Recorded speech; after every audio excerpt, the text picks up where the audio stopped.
It's a question that has perplexed humanity from as early as the ancient Greeks all the way to the 21st century, and we're still dying to know, which came first, the chicken or the egg? The question would be simple if we took it literally. Egg-laying animals existed far before chickens came about, so technically the egg came before the chicken. But this question, better worded as the chicken or the chicken egg, focuses more on the cyclical cause and consequence. That is, if a chicken is born from an egg, where did the egg come from? Another chicken, presumably, which too must have come from an egg. So which came first? On the one side, we have Team Chicken. Research suggests that the protein essential for the formation of chicken eggs, called OV17, is only found in chicken ovaries. Without it, the chicken eggshell could not be formed. So, without a chicken, you technically can't get a chicken egg. But this all depends on the nature and definition of a chicken egg in the first place. After all, is a chicken egg an egg laid by a chicken or one that simply contains a chicken? Obviously, the OV17 bearing chicken had to come from somewhere, but if an elephant laid an egg from which a lion hatched, would it be an elephant egg or a lion egg?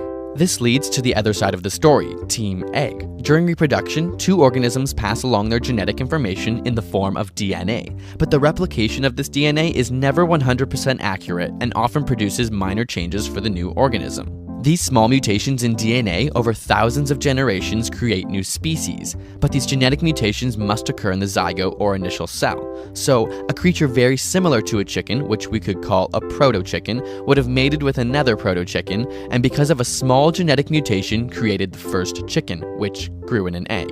So, the egg came first?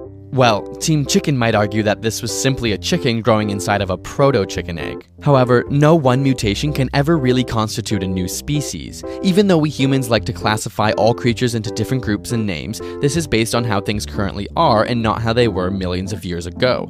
The process of evolution is so gradual that no one proto-chicken to chicken birth could really be considered a new species at the time. Much like how dogs have come from wolves. As humans began to interact with and domesticate wolves, there was no one single point where a wolf gave birth to a dog, but rather, as particular traits came about from selective pressures, such as choosing wolves who were not afraid of humans or ones that were less aggressive, over many generations we can see big genetic and behavioral trait differences.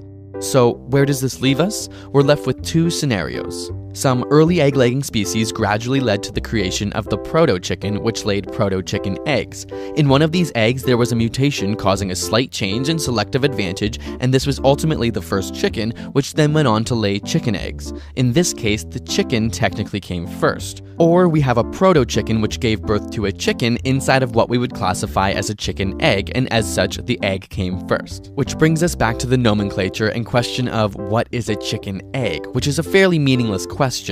But at the end of the day, what we can all agree on is that regardless of whether it was a chicken egg or a proto-chicken egg, the first true chicken came from an egg. The egg came first. Got a burning question you want answered? Ask it in the comments or on Facebook and Twitter, and subscribe for more weekly science videos.